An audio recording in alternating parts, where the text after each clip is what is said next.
بابر اعظم کا 13 میچز میں 284 رنز اور 25 کا ایوریج ہے اور 119 کا سٹرائک ریٹ ہے. اچھا، یہ آج کے لحاظ سے شاہد صاحب یہ ڈسکشن جو ہے بڑا امپورٹنٹ بھی ہے، کیونکہ آج تو اسٹیو اسمتھ نے بابر اعظم کو ٹیل اینڈر کی طرح ٹریٹ کیا ہے، اور جب بابر اعظم نے 3 ڈاٹ بالیں کھیلی تو اس کے بعد انہوں نے سنگل لینے سے انکار کر دیا، کیونکہ پاور سرچ تھا اور اس کا وہ پورا فائدہ اٹھانا چاہتے تھے، جو کہ انہوں نے اٹھایا. اب سوال یہاں یہ پیدا ہو رہا ہے کہ ایک ایسا پلیئر جو کہ صرف ٹیسٹ کرکٹ کھیلتا ہے، اور اسی میچ میں ایک اور ایسا پلیئر جو ریٹائر ہو چکا ہے، ان دونوں نے برق رفتار سینچریاں کی ہیں، اور بابر اعظم وہی جو ابھی سٹرائک ریٹ ہے 119 آج 120 سے کھیلے. یہ کمال کی بات ہے کہ آپ سامنے والے جو بیٹسمین کھیل رہے ہیں اس سے بھی انسپائر نہیں ہوتے ہیں. اس نے 9 چھکے لگا دیے، 238 کے سٹرائک ریٹ سے کھیلا، اور آپ 105 106 کے سٹرائک ریٹ سے کھیل رہے ہیں. یعنی آپ اس کے شولڈر سے ہی شولڈر ملا کے ایک دھکا لگا لیتے، شاید شولڈر سے کچھ حرارت آ جاتی، لیکن مایوس کن ہوتا ہے. اور وہ والی بات جو سارے لوگ کہتے ہیں ایک اوور میں اس نے 30 رن بھی لیے، اسمتھ نے جو 32 رن لیے، جو ریکارڈ بن گیا.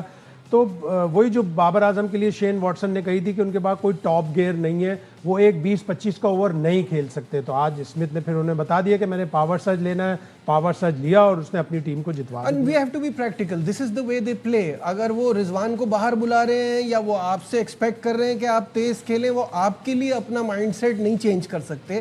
ان کو اسی طرح سے چلنا ہے، برا ماننا اور وہ کرنا. وہاں سے پاکستانی فینس کی بھی بڑی باتیں آ رہی ہیں. واٹس ایپ پہ وہ لوگ میسج کر رہے ہیں کہ ہمیں مایوسی ہو رہی ہے، اتنا خوش تھے ہم کہ پاکستان کے پلیئرز آ کے کھیل رہے ہیں.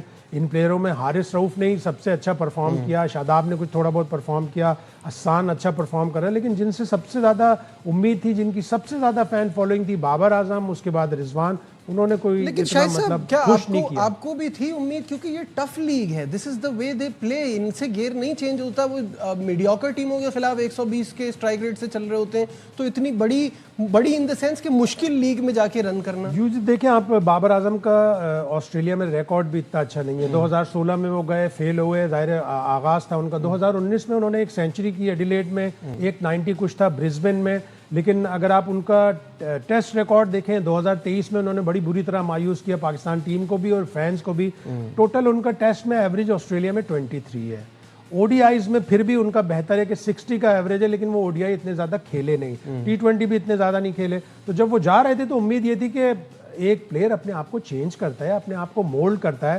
انہوں نے وائٹیلٹی بلاسٹ میں کیا تو تھا، لیکن وائٹیلٹی بلاسٹ کا اگین بالنگ اسٹینڈرڈ وہ نہیں ہوتا جو بگ بیش میں ہوتا. جب آپ کو بی سی ٹیمیں جیسے ہمارے ہاں آ کے کھیلتی ہیں تو آپ کو الگ لگتا ہے، وہاں جا کے آپ کو الگ لگتا ہے. اور اگر میں تو کہتا ہوں ابھی بھی اگر کوئی ون ڈے ٹورنامنٹ ہو یا وہ، تو مجھے پوری ایکسپیکٹیشن ہے کہ بابر اعظم بہت اچھا کر سکتے ہیں. بٹ یہ T20 کے لیے جو گیئر چینج کرنا ہے نا، یہ کچوے کی چال سے رن پہ نہیں ہو سکتا. اسٹیو اسمتھ سے ہی سیکھ لیں، آپ ڈیوڈ وارنر سے ہی سیکھ لیں. Steve Smith is not known for aggressive batting, یا وہ تو بڑا اسٹیڈی پلیئر ہے. عثمان خواجہ نے 31 بالوں پہ 50 وہ اپنے آپ کو اس ماحول میں رنگ لیتے ہیں جس ماحول میں وہ کھیل رہے ہوتے ہیں. ٹیم کی ریکوائرمنٹ میں اپنے آپ کو ڈھل لیتے ہیں.